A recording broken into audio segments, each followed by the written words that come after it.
Hello, everyone, and welcome to Gulag Gossip, a two-part series previewing the Call of Duty playoffs and championship weekend. This is part two, and if you missed part one, check out the link in the description below.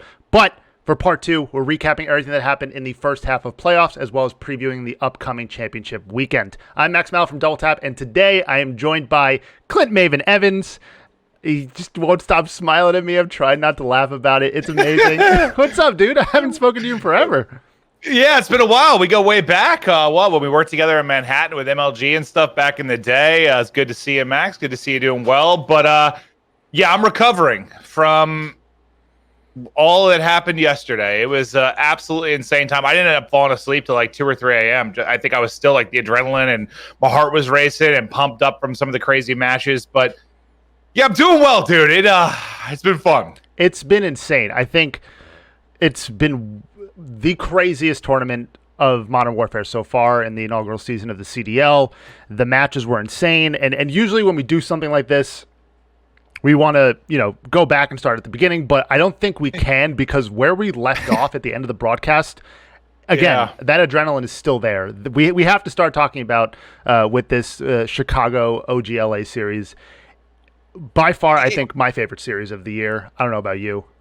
Yeah, I mean, when I actually ended up streaming afterwards because I still had so much energy, I was ramped up, and I had a couple thousand questions, I think, and one of the one that kept sticking was like, is that the greatest round 11 of all time? Is that the greatest series of all time? And I don't know about that, but it is up there. Like, it is absolutely up there, and I think without question, it's the greatest online series of all time. I don't think there's any way around that. If you look at the history of Call of Duty, I mean, we hit around 150,000 viewers, all for that crazy match, and it was like this cool story of, the kingdom that Scump built, like going up against this optic team now with Huntsmen and how it would go, and the fact that it goes as crazy as it did. Like, all the storylines, too. Like, Prestinni was struggling. He steps it up big time in the hard points, but then he gets first blooded in the round 11, and you start to panic at what's going to happen. Then the chaos inside of the B house ensues, and it all comes down to a 1v1 between TJ and Envoy.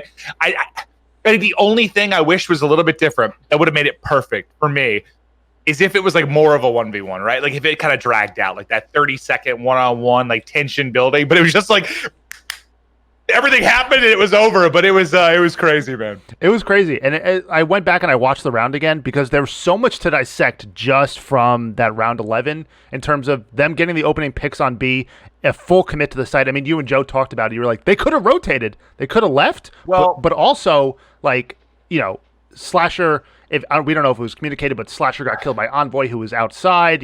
Maybe that communication wasn't there, which led to the 1v1 with TJ and Envoy. Well, it was what was weird about it, and I think I said this at the beginning of the round when they went to the B hit, that was like their go-to, even back when Cap was on the team. They would like to hit mid, they would smoke it out, and they would get second story into the house, and they would play that B take, and they were very good at it. They were one of the few teams that did it. Something happened, and I haven't gone back and watched it a bunch yet, which I need to. I'm assuming a nade hit or a tactical hit or something happened that threw that off because nobody got into second story. If someone gets into second story, they win the round. Yeah. Without question. But they all end up like kind of grouped around bomb and just the chaos ensued. But it was insane, man. I blacked out. I just started yelling. Yeah. It was nuts, man. It was insane. I mean, Seth went huge, playing his life behind the bar. And, at one point you're like, oh my God, this is going to be Optic Cloud9 from years ago in Black Ops 3. You're like, this is another heartbreaking round 11 for Scump and Formal. But this time, the new addition to the team, Envoy, this year, just absolutely clutched up. Who was an MVP candidate, a huge 1v1 to win, and complaints about TJ, like, oh, TJ could have gone second story and it would have been a different round. But I mean, at that point, the round's crazy. You can't really. Yeah, and we're just not sure. I actually haven't talked to him yet. If it's like the call out was the kill. I'm assuming the call out from Slasher was the kill happened grave side. So maybe I don't know if he was thinking, I don't know if Envoy like juked the kill cam. He was thinking maybe he could hit the window, and obviously he's trying to push out there, or if he thought he was hitting steps and thought he could beat him to the spot. Mm-hmm. I'm not really sure, but end result is he kind of gets caught sprinting. Envoy's on cover at the barrel. I think TJ technically like hits first bullet, but that was like a wild hip fire bullet. I can almost guarantee it because Envoy had all the position in the world that barrel. It would have taken a lot for TJ to win that gunfight, but Yeah, dude, I actually, I need to do that too. I just need to watch it a lot, dissect it, because it was just so fast. It was so fast. Like the blink of an eye, like everything went down. And at the end, I was just like, bruh, what have I just witnessed? Yeah. Unbelievable. It was insane because they had 4v3 for like a couple seconds, and Seth was playing his life. It was just insane. Absolutely insane. Yeah, I thought Seth was dead like 20 times, honestly. I just thought he was dead, and then he just kept staying up, man, and insane. He did it. It put a cap on the playoff portion of our championship festivities, because of course now we have our top 4 heading into the championship weekend. And when I did the first Gulag Gossip with Miles, we broke down all of our teams and kind of expectations, and a lot of things in terms of how some of the upper bracket played out and the lower bracket we weren't kind of surprised by, but there were a lot of major storylines that have come out from these first set of matches. And I'm glad now I have you on Gulag Gossip, because you are the master of the Gulag. Oh, yeah. I just Nate Shot's worst nightmare. Yeah. Kryptonite in the Gulag, that's for sure.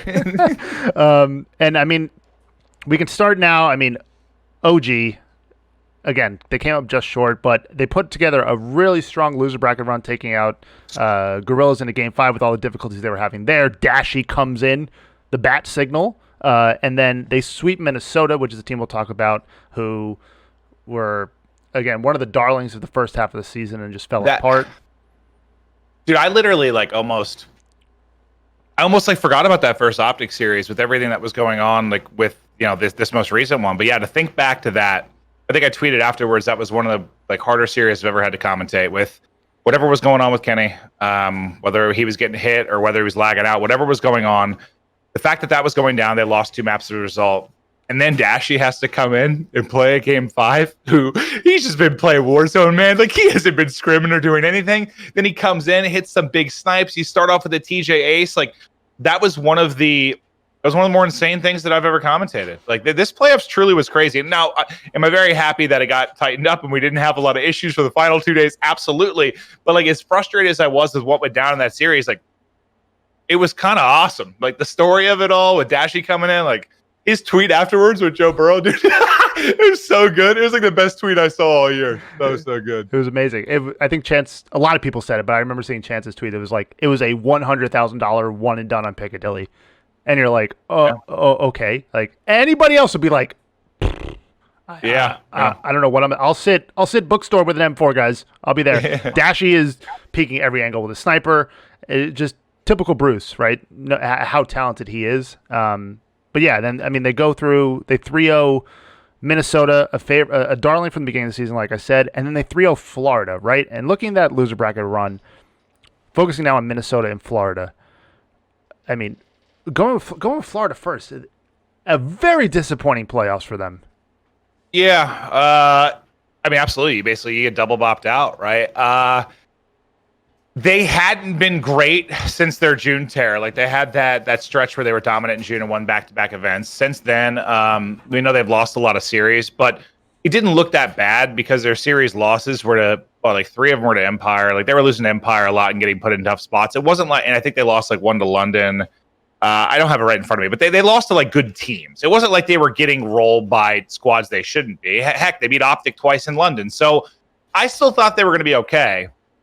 And then I think the problem just comes that Optic are good now. Yeah. I think is where the problem comes. Ultra are good now. They ran into, I would argue, the 2 teams that I guess you would say weren't good all year, that were good teams at the end of the year. That for Optic, it's different because I think for Ultra, it's so different when you think about it. Ultra finally found the team that kind of clicked, right? They had all those teams and they finally found something that clicked, and it finally worked out for them. They got better and better. Optic just, they made the team change, but I don't want to use online as an excuse because I know everyone's dealing with it, but they were very frustrated. You saw their tweets on social media. They were struggling, whether it was a connection to the servers, their current ping. There was a lot of vocal stuff from them. They relocate, obviously, for champs. I was like, whoa. That's scary for some people. And, you saw the Texas Kenny memes, and he's fine. And I guess that's how I view it for Mutineers. It's a little unfortunate in that, yes, you were a top 4 team, but if I had to pick 2 dark horses going into this, probably would have been Ultra and Optic. Yeah, honestly, I was talking. So it's tough. It's tough. It's really tough. And then Minnesota, of course, they make a roster change coming in to playoffs with Exceed, which, you know, I have to talk to the organization behind the decision and everything that went through with it. But, I mean, they end up getting 3-1 by New York, who for some is also a dark horse team coming into playoffs, you know, a home series winner in their own right.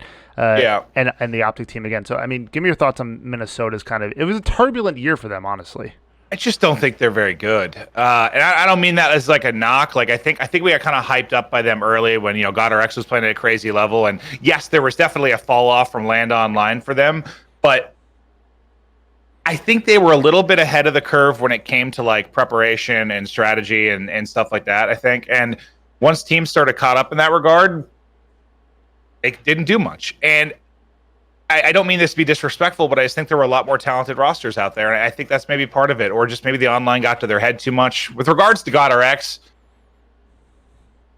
I can imagine that if I was in his shoes and the team kept losing and no significant changes were being made, and I knew that I was like an MVP candidate at one point, I'm imagining some of that got to his head. I bet there was a lot of heads colliding with that current lineup, and that is probably where things fell apart. But you could make a case that I don't think it'd be the right case, but Rocker might have had one of the most disappointing years of all teams, considering like where they were at one point to where they fell.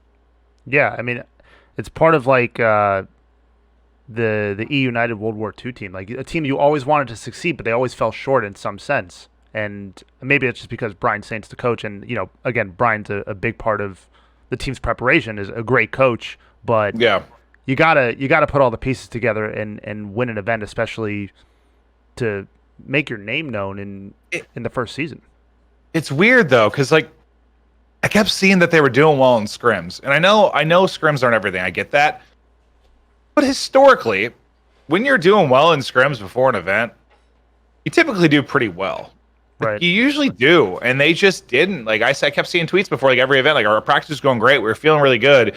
So I don't know what was happening between the practice and then the event. I don't know, but I like a lot of people that work with Rocker. I like their infrastructure. I like their support of the team, and I don't know. I think they're gonna be a team to root for going forward. It just was a rough finish to the year. Yeah, and I mean, they play a New York team, and then they play Optic, and of course, you saw the bad blood on Twitter there between Exceed and Kenny talking about scrims and stuff. So, dude, Draws's tweet. I saw that. I was like, oh, no, they all did. No, Kenny tweeted too. Yeah. I think they all did, but Draza had the one where I was like, yeah. At that point, it's like, oh crap, we lost to New York. Now we're in the losers bracket, and we got to play an Optic who, like I talked about this with Miles, like they have nothing to lose. Like, why not just try to play your best after relocating? And I mean, they came so close. So, yeah, disappointing for Minnesota. And that kind of takes care of one half of the lower bracket.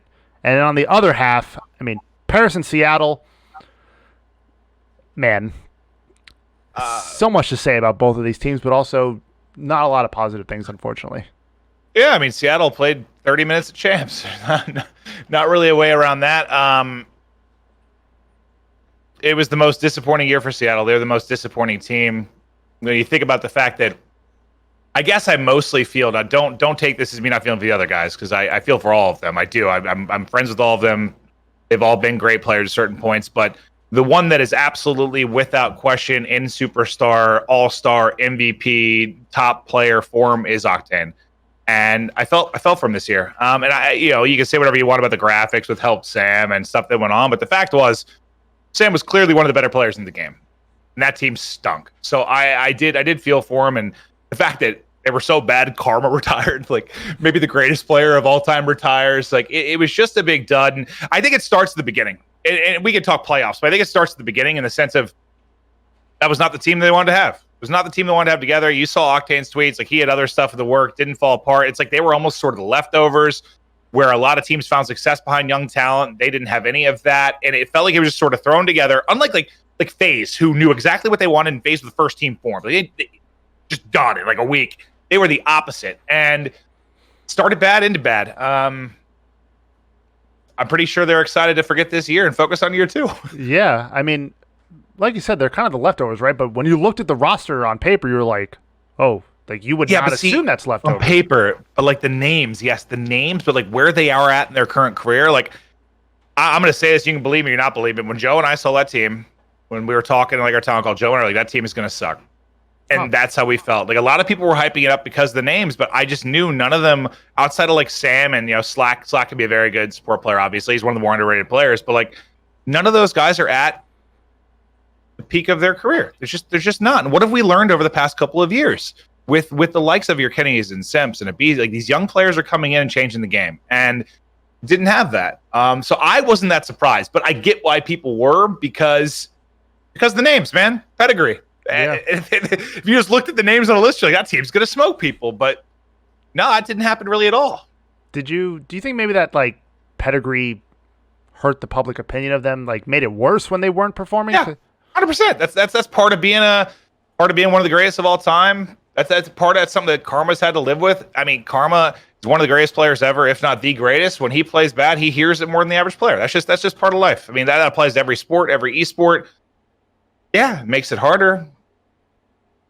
Yeah, just part of it. Yeah, 30 minutes of champs, unfortunately for them, or playoffs rather, and that's them done, because then Paris goes on, and then Paris didn't get much further. They got 3-1 by London, and then London went on to 3-2 New York in a crazy series. When there's been storylines there all year between those two teams, and then the crazy thing is that Toronto, again one of our dark horse teams to win the event, ended up losing to London, and now London is a top 4 team, which is something that Miles was like, it's coming home. But when you look at him, he's like, I have Toronto all the way here. And Toronto beat them the first time around. So, yeah, it's actually, and I don't know if it's because like how competitive this year has been, but I feel like you could pick so many teams as a dark horse, like Optic, New York, Toronto, London, like all of these teams you've seen like make a run to a final or win a home series, right? Like half the teams won a home series. London's been to a couple of finals. Like, people are capable of, but yeah, I mean, of the 4 teams that are remaining,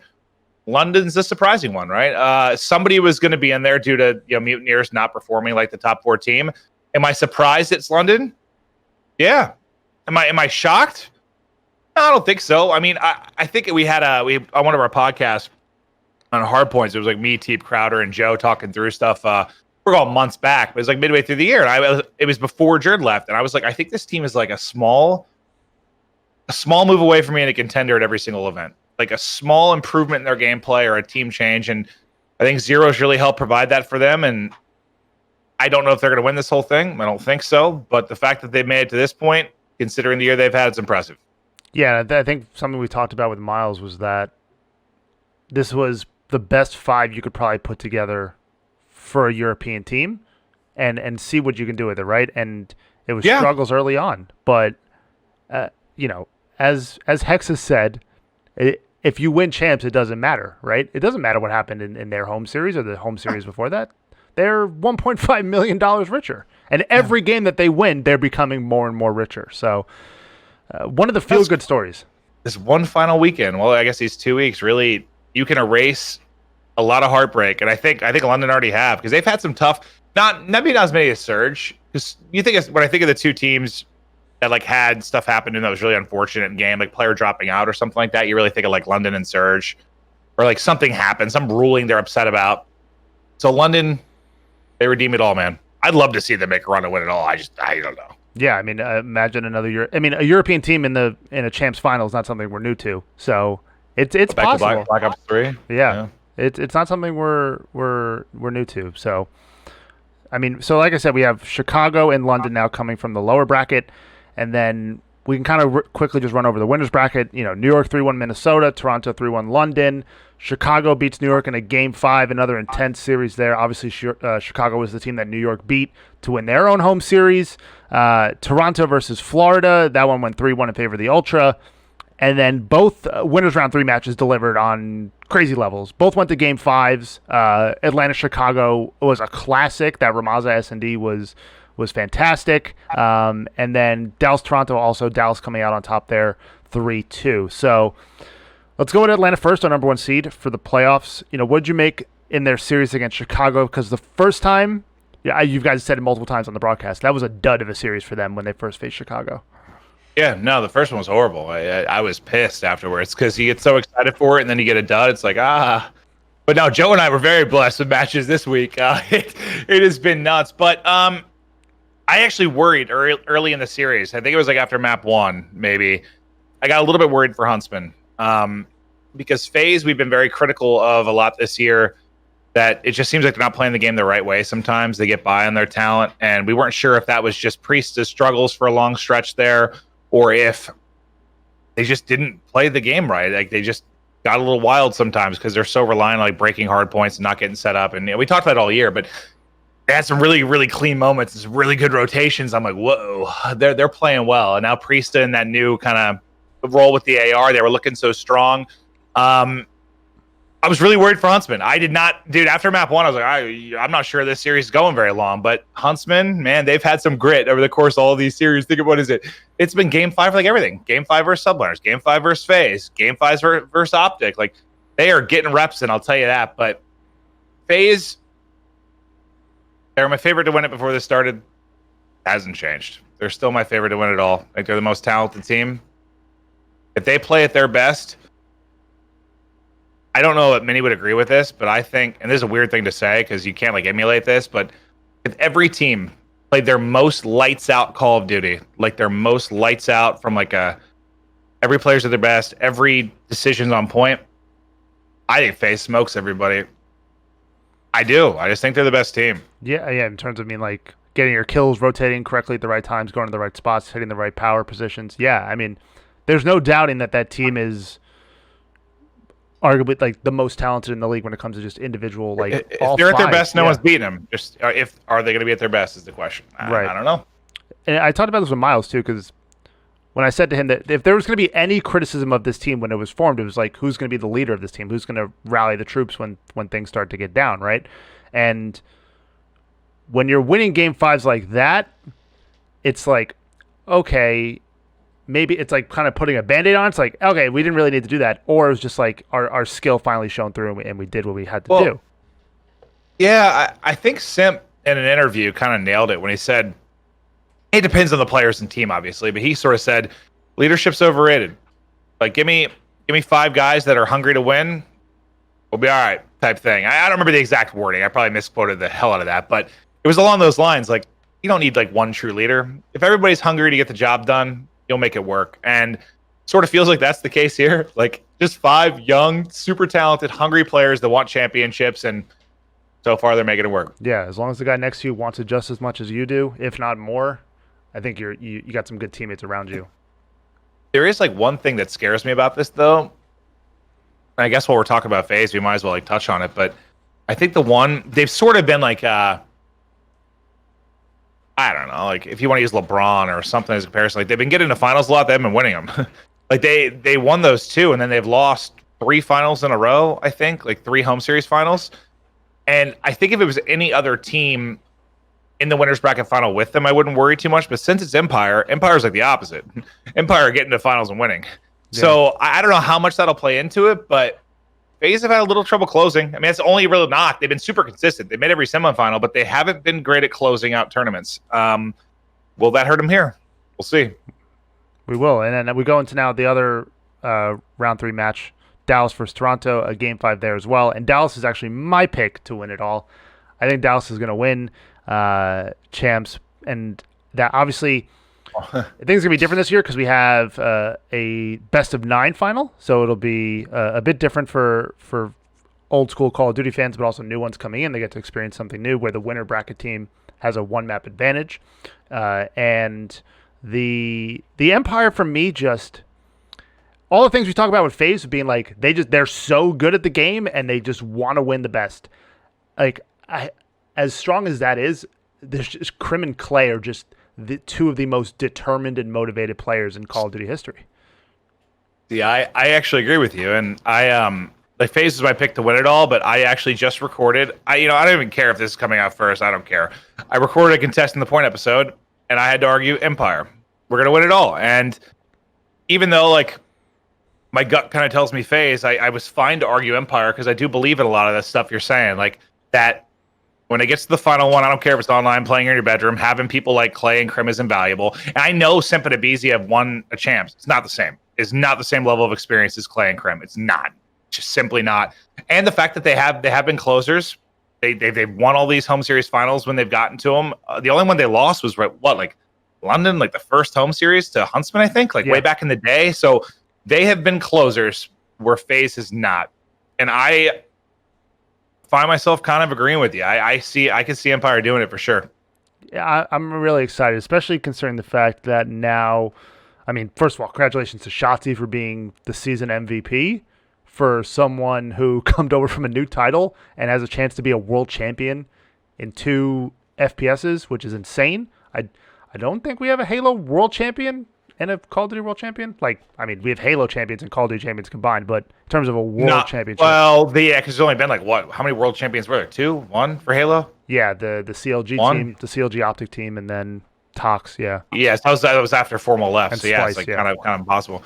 Yeah, I love Shotzzy. He's fun to watch. I was okay with basically. I think him, Simp, or Cellium had to win MVP. I think I could have made a case for any of them, and I would have been fine with any of the 3. I think there were like kind of cool storylines, arguments for both sides. But yeah, I think Shotzzy's just the way that he came in and took all the hate and all the flack and had kind of prove himself to now. He's just sort of, it's like almost weird to me that he's MVP because like I know what his role is on the team. And he might not admit it, but his role is basically turn your brain off, run around and fry. Like that is what he's doing now. Once he got rid of trophy smoke and he was thinking too much and having to make objective plays, he is literally like run around and slay. But like not everyone can do that. Not do it as well as him. And you just saw, I think what's been impressive is just like the immediate change for that team. Like once he swapped and started slaying better, they got better, man. They did. Yeah, and that I think that speaks to the fortitude of an organization like the Empire. Obviously, Envy, someone like Rambo Ray being the coach, and Clay and Crim just, going through the trials and tribulations of an entire Call of Duty cycle, right? Things are so different at the beginning of the year compared to where they are at the end of the year and everything in between. And if I want 3 people on my team to be able to adapt, it's those 3. Yeah. No, I totally agree with you. And it just feels like when they formed, it just had the perfect mix of stuff, right? Whereas like FaZe was all young talent to a degree, right? Even though the role wise they were really good, when you think about like they had all kind of young talent. Huntsmen was sort of all kind of veterans in a way, outside of maybe Envoy, you could argue, but like a lot of veterans. Like this team's like sort of perfect when you think of like you have like the 2 Eldermen and Crim and Clay. You have Huke, who's sort of like kind of a veteran now, right? Yeah. But like still uber talented. And then you have the 2 like 18-year-old kids, like the freaks. Like it was this weird, like perfect kind of hierarchy and structure that you just, once you saw the roster, you're like, oh, they're going to be good. Yeah. Didn't really. I think there was like, that was the one team where it's like, yeah, this team will be contending top 4 no matter what. Like people might want to criticize the Chicago team and be like, Scump and Formal going to work again together. I know Envoy's good, but bringing in Gunless in our season beginning of the year, how's that all going to work? I was worried about Huntsmen at first. Yeah, I think the very first podcast we did is like, I'm worried they're going to kill each other. Like with Gunless's history, with him and Formal, with Formal and Scump. Yeah, if they didn't win early, I was worried. Thankfully, they won early. Yeah, and then I mean, some like Crim and Clay, right? I mean, ex-teammates on arguably the greatest team of all time, and you're like, some people be like, okay, maybe these 2 will kill each other, but nah. I mean, they it's just motivation and just the hunger to win. Yeah, I think their focus ended up being on the younger guys too. I would imagine, like trying to help facilitate them and make them better players. That the focus on them and getting better probably took the pressure off of them even hitting each other or pushing each other. But no, I think maybe I did have like a little bit of concern with Crim and Clay, but to my knowledge, I mean, there's probably been some fights internally at times, arguing in scrims, but nothing that's blown up or affected the team. Right. And then the last point I want to touch on this team is Huke, right? Because he is becoming like a veteran now, a player who's kind of like, I want to say like kind of a crown jewel in a sense for Envy, because he's been on the organization for so long and Hastro covets him so much as a player and as a person. Yeah. In multiple titles, right? This is his best shot at winning a world championship. World War II, they got pretty far with that team. It was him, Decimate. They had top 6 or something like that? Yeah. I mean, that World War II chance also was insane to begin with. Yeah. But, yeah, I mean, this is, for Huke, he's going to be my player to watch. I mean, take aside, iLLeY being a young gun and everything we said about Crim, Clay, and Shotzzy, Huke is going to be mine to watch.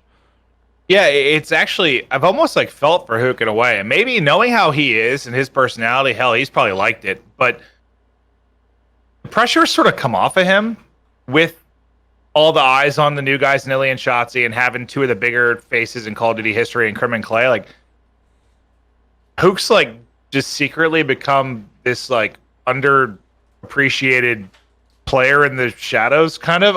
Maybe I'm not wording that right, but it's like there's been very little talk about Huke all year. He's still very, very good. He's still making plays for this team. He's still super, super talented. He's just sort of been lost in a sea of all the other nonsense going on. But yeah, I kind of wonder if he's like that, because he's kind of, if you know him, he's sort of like just like a nice kid. Yeah, more, not like there's a lot of like delusionally confident or kind of cocky assholes in this whole thing, and he's just not that. He's different than a lot of players I've met, is what I'm trying to say. Yeah, he's a good kid. Good kid, good character, and a good ambassador for Call of Duty esports. And that winners final, which could be also the grand final, is going to be one of the best series of the weekend.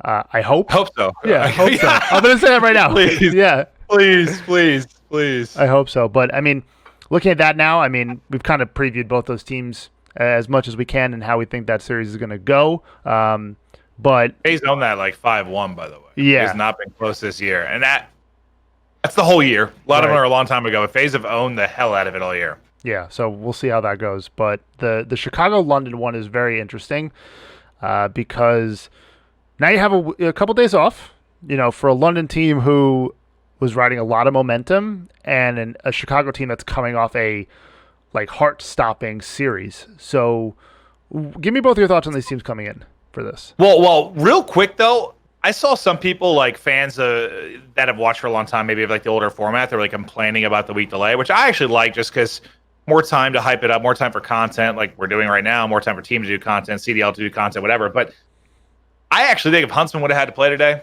they're getting smoked. Because it would have been very hard to go from a match like playing FaZe and playing Optic, and then suddenly it's like, oh, we're playing London. Like, you would have been so amped up and so much on the line from like a storyline standpoint, and so much. Like, I actually think if they played London, they get smoked.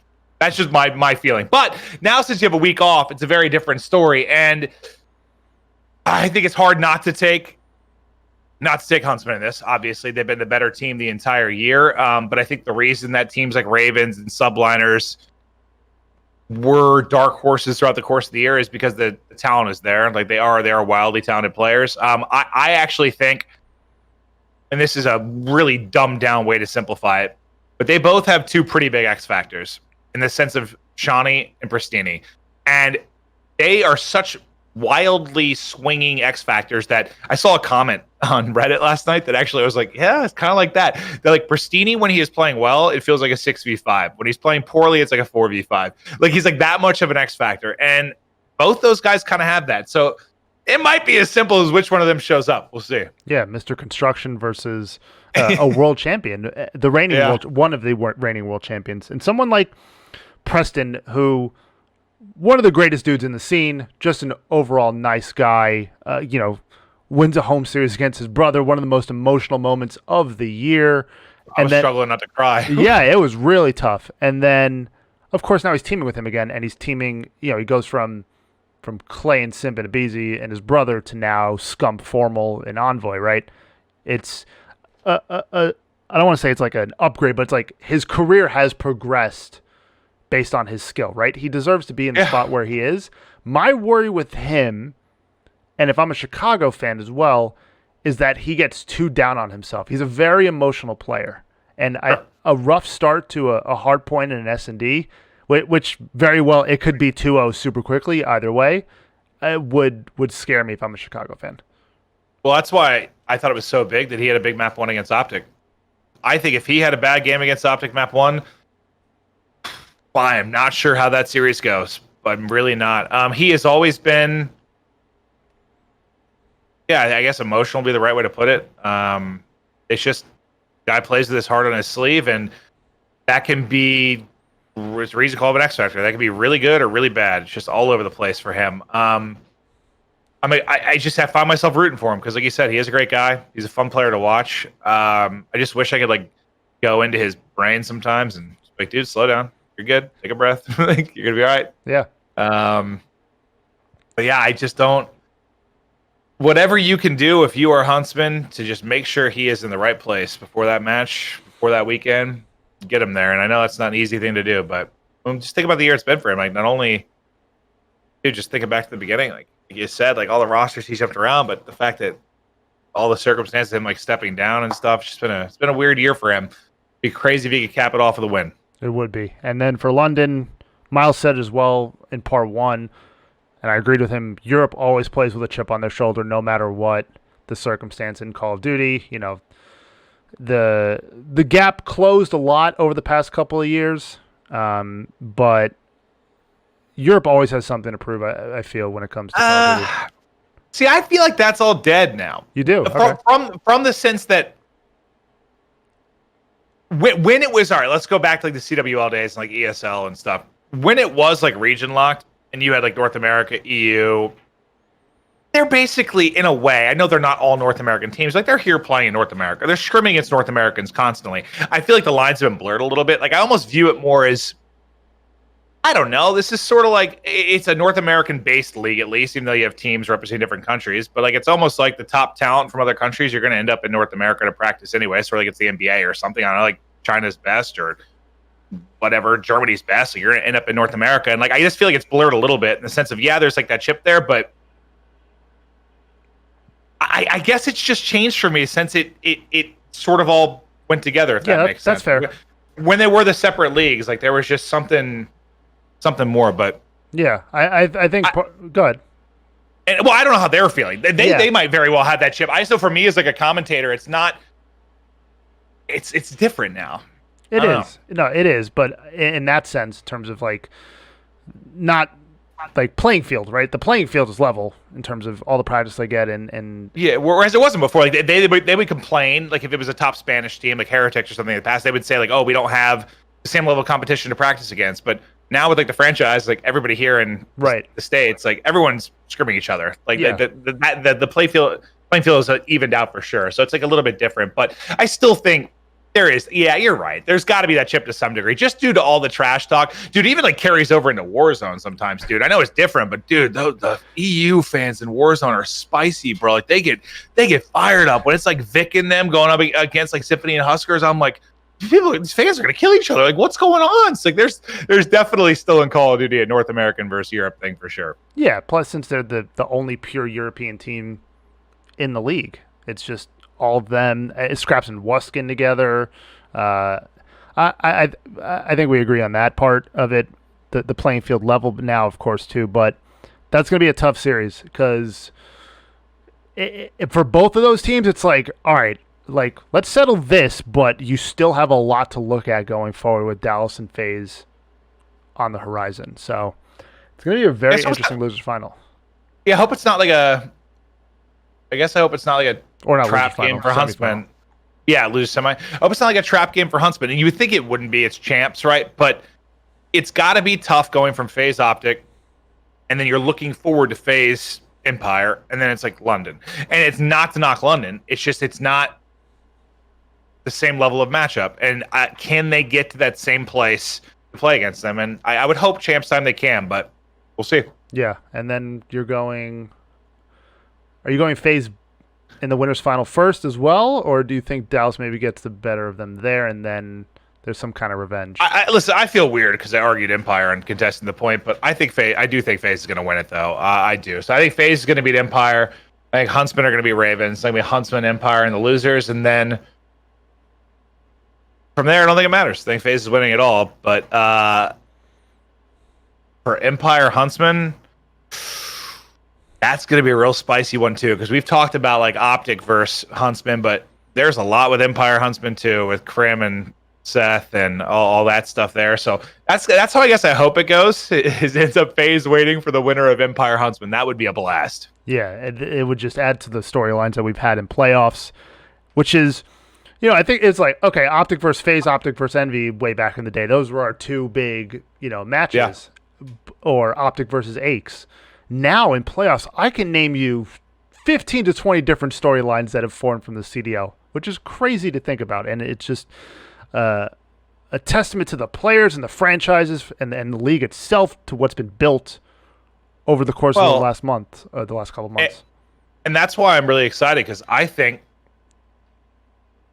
it's been pretty poor what we've been able to do as a result of COVID, from a content side and supporting players and building them up and building up these 12 brands. It has been very hard because of COVID and the lack of ability to do a lot of content with bringing players in and doing stuff. And I guess I'm really excited for the future, and I'm happy it's as big as it is and Champs is going as well as it is, because it has been difficult for every single part of this, right? Like, every single part of this has been so hard, and I wish it could have been better, but the fact is we were dealt this hand and had to pivot and do the best we could. And it's just amazing to me that we have all these cool storylines and all this hype, considering like a fraction of what was done that we would have liked to do, I guess, if that makes sense. It's just crazy.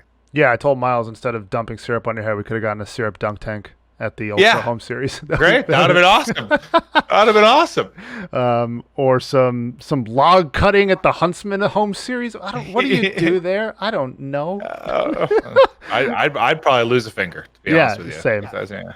But Miles said it too. Like, we've been prepping for this our entire lives. We're a bunch of gamers. We're trained to be home.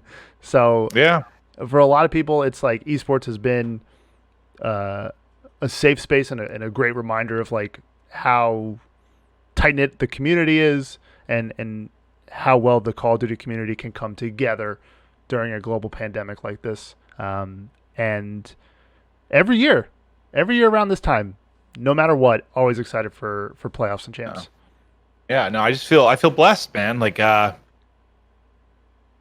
don't know. A lot of people are in a really tough spot right now with everything going on, and it's like, I feel, I'm not selfish, but I almost feel bad to just think that, like, for me, it's been the busiest time of my life. Like, it's just the industry I'm in, like, between personal stream and Warzone casting and CDL, like, it's been insane, and we're just very lucky. Like, I feel very blessed, man, that we can still put on this show for people at home. They can still watch this and come in and get entertained, and hopefully you're enjoying the show. Well, I know I am, and I'm sure a lot of people out there are as well. And now, before we sign off and say our final words, I want to do something fun, because... Okay. I like fun. So, obviously, we know there's something big coming up in Verdansk on August... with called. I don't know exactly what it is. No, dude. We don't. And everyone, we don't know what it is. Everyone asked me last night. No, I really don't. Though I feel like I should, and I really don't. Imagine just like Maven doesn't know, so let's get Maven to know first, and then we can film part 3 of this, and we'll just talk about it. But either way, there's something coming in Verdansk. At least we've been teased that from the Call of Duty account for the upcoming Call of Duty Black Ops Cold War, and Warzone as a whole has been something that has been like the thing I played for so many months during this whole pandemic, and it released at the perfect time, right?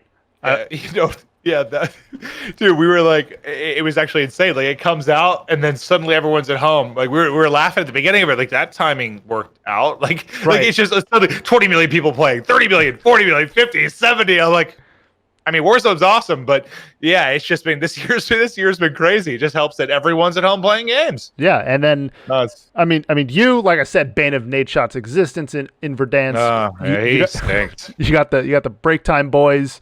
You got you versus the Alien Gun, and another awesome rivalry.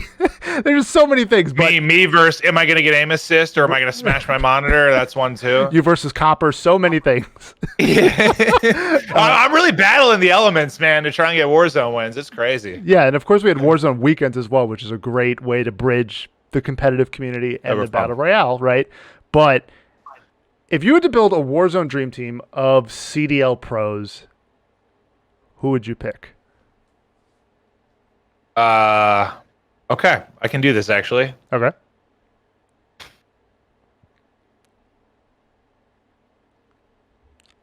And we're going for like high kill wins, right? We're going for like frying. Oh yeah. Okay. Like breaking Vicstar's record. I'm probably going Blast. Okay. Played a lot with Blast. Blast is disgusting. Probably Skrapz or Wuskin. It's trio or fours? 4-man team? 4-man team. I actually don't know which one of them is like technically better at the game right now. I'm gonna go Wuskin, dude. I imagine he's been grinding more. So I'm gonna go Wuskin, Blast. Ooh, the fourth is difficult. I feel like I need to look at like a full roster sheet of who I would take. Like who's been really putting in the most time and grinding, because some of the players haven't been able to, but it's probably got to be one of the freaks from like FaZe. So I go aBeZy. Okay. I'll go aBeZy. And then that'd be my team. Against you. So take that's you versus you, Teep, Merc, and Crowder. Who's winning that battle? Wait, is that team? Which team am I on? You're on both teams. Which team do you think is way better? I'm on both. Oh, BTB's taking it, dude. Because if I've learned anything, this game is all about like communication and like, dude, it's funny because think about like Teep has this guy takes all his stats for his games, and his highest win rate is when it's like me, Crowder, and Joe, versus when he plays with Huskers, Symphony, anyone else. You name any better players, and I'm obviously the worst player he plays with, probably. Well, no, I definitely am. But like, it's still the win rate's better. Because, dude, there's something like, if you played Warzone, dude, you can die to the silliest stuff, and just having the comms on point and teamwork and playing for the win, we are frying. We're beating any collection of CDL pros. Did we not already prove that at Blackout After Dark last year? All the pros were in there, and who still won? Our squad. We didn't even have Crowder. We had Nameless. He's a bum, and we were still able to win it. The people are getting smoked. That's it. Yeah. Couldn't have put it a better way, I guess, right? Yeah, no. Yeah. The best. Smoked. But on mobile, you are not the best, unfortunately. I'm sorry. Dude, so we had a I can't remember what it was, some E-Stars, some tournament I had to play in a while back, and it's same thing. I played in the Asperia, and I was actually, there was like a prize pool I was playing for in that. So like I played it for a couple of weeks and got to a point like I met some of the mobile guys like Hawk's Nest and Real Bobby's Plays and all these like mobile guys, and they took me in and played like ranked legendary, and like I grinded for a couple of weeks. I actually got good enough that I could hang in like legendary ranked games. Didn't play it for 3-4 months, and then we do this thing. I pick it up, and so usually if you play a mobile game like that, you want to like rest your hands on a desk or something. But I was told that I had to have it in the shot, so I had to play like this. Oh, so your arm. It was impossible. I couldn't aim. I couldn't walk. I literally felt like I'd never played before. And then Miles was playing with a controller. Like, yes, did they send me the controller setup? They did. Was I too lazy to set it up? Yes. But the fact is, Miles played with a controller and ended up winning the entire thing because he's a cheating Australian man. Yeah, well, not to rub it in anymore, he got a medal on the COD Gamepedia page for beating Merc in that. In the updates, it says Miles Ross 1 gold, Merc 2 silver, which is, I think that's Miles is like crowning achievement in Call of Duty. I think that's amazing. Yeah. It's amazing. I haven't tried Call of Duty Mobile. I got to try it. It seems. It's actually incredible. It's actually really, really, really, really, really good. I just have never been like I guess whenever I want to play a mobile game, I play my Switch. That's just how I've been. Like I don't know. I'm not like I don't play a lot of games on my phone, but I got smoked. I got torched. There's no way around that. Yeah. So, like we said, Verdansk Break Time boys, undefeated, best team in the world, undisputed. Yep. Any 4 pros, I don't care. Any 4 pros are getting torched. That's it. And then mobile, pick up a Switch, do something else. He doesn't want to challenge you there. Horrible. But yeah, that's gonna do it for part 2 of Gulag Gossip, guys. I mean, Miles, Maven, Max, 3 M's. Too many names. He has far more hair than I do. Yeah, I was about to say that. Final thoughts. I mean, crazy year, and only 3 matches left. Give me your thoughts. I guess final thoughts. Thanks to those that have stuck. Yeah. Thanks to those that have stuck with us throughout the course of the year. I know it's not been perfect. It's not been ideal. It's been crazy, and a lot of people have had to change their outlook on the world and life with everything going on around us. And hopefully we put on a good show for you to enjoy. I know playoffs was insane. I know it started a little bit frustrating, but those last 2 days were maybe the 2 best days we've had all year. I had a pleasure casting it, and let's have some fun with champs. 4 more teams fight for their share of $4.6 million. It's going to be a damn good time. We'll see you there. Agreed. And like you said, $4.6 million. The winner walks away with $1.5 million in their pockets. It's going to be starting all on August 29th for the championship playoffs at 2 p.m. Eastern on youtube.com/Call of Duty League. So you will not want to miss it. Until next time, guys, we'll catch you guys watching playoffs.